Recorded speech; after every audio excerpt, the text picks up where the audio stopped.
पहला ड्रॉप लिया, 10 मार्क्स से रह गए तो लगा कि नेक्स्ट साल तो निकाल ही देंगे। दूसरा ड्रॉप लिया, अब इतना पढ़ लिया है और अगर नहीं हुआ है तो तीसरी बार तो निकाल ही देंगे। तीसरा ड्रॉप लिया और अब हालत ऐसी है कि एनसीईआरटी की एक एक लाइन आपके दिमाग में जेरोक्स हो चुकी है। एनसीईआरटी के डायग्राम के नीचे का फॉन्ट भी आपको रट गया है। पर अगर कोई आपसे क्वेश्चन कर ले कि बेटा अब आगे का क्या प्लान है तो आपको रोना आ जाता है। तुम्हें लगता है तुम कंसिस्टेंट हो, तुम जिद्दी हो, तुम पैशनेट हो। नहीं यार, एक्चुअली तुम एक साइकोलॉजिकल दलदल में फंस गए हो। बस मैं इसलिए बोल रही हूँ क्योंकि मेरे साथ भी हो चुका है। इसे कहते हैं संक कोस्ट फैलेसी। मतलब आज तुम्हारी इस साइकोलॉजिकल वाले दलदल से छुट्टी कराते हैं और तुम्हारे दिमाग की रिवायरिंग करते हैं। सुनो, तुम्हारा दिमाग तुम्हारे साथ क्या गेम्स खेल रहा है।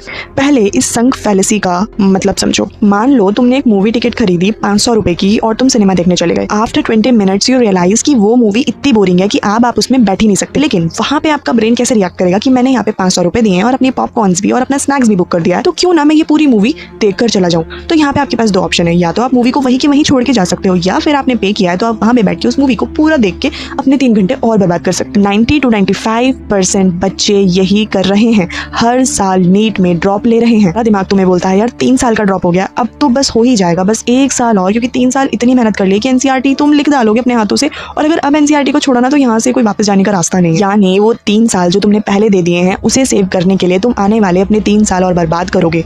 नहीं निकला तो बर्बाद होंगे, जिसमें तुम 3 साल में अपनी mental health, emotional health, peace, सारी चीजें तो वैसे भी बर्बाद कर चुके। हर साल 11th और 12th का सिलेबस पढ़ने से तुम्हारा ब्रेन ग्रोथ तो नहीं करेगा, ये साइंटिफिकली प्रूव है। तुम्हारी कॉग्निटिव ग्रोथ रुक जाएगी। तुम्हें क्या लगता है अगर तुम 23 की एज में एमबीबीएस स्टार्ट करोगे और जो तुम्हारे दोस्त हैं वो कॉर्पोरेट्स में जा चुके होंगे, उनके लाखों के पैकेजेस लग चुके होंगे, वो तुमसे ज़्यादा जल्दी सेटल्ड हो चुके हैं, वही पुरानी बुक्स, एनसीईआरटी बुक्स लेके बैठे हो। मैं ये नहीं कह रही हूँ कि तुम नीट मत दो, मैं ये नहीं कह रही हूँ कि तुम बाकी अपनी नीट से फोकस हटा लो या तुम्हारा वो जो टारगेट था तुम उसे छोड़ दो। नहीं, मैं ऐसा बिल्कुल नहीं कह रही। जस्ट इमेजिन कि तुम वही 11th-12th की नीट बुक पढ़े जा रहे हो और बच्चे तुमसे आगे जा रहे हैं, तो तुम्हारे मन में एक फियर आएगा, मैं ये कह रही हूँ। और उस फियर से बचने के लिए हार मान लेना एक ऑप्शन नहीं है। अपनी चॉइसेस को, अपने बेस को बदलना एक राइट चॉइस और चॉइस हो सकती है। जिसमें ऐसे टॉप नॉच कोर्सेज हैं कि अगले 3 साल में आप उन high paying jobs plus reputation के साथ काम करते पाओगे खुद को। बिग फार्मा कंपनीज आज हाईएस्ट पैकेजेस दे रही हैं। कंपनीज नए ड्रग्स बनाती हैं, उन्हें मॉनिटर करो, उन्हें रजिस्टर करो, उन्हें इन्फॉर्मेशन में डालो, उन्हें कोडिंग में डालो, एंड इतने काम है कि आप इमेजिन भी नहीं कर सकते। और तुम्हारी सिर्फ सुई जो है वो सिर्फ नीट और एमबीबीएस पर अटक गई है क्योंकि तुम्हें डर बैठा दिया गया है कि तुमने 3 साल पढ़ लिया, बस 3 साल और।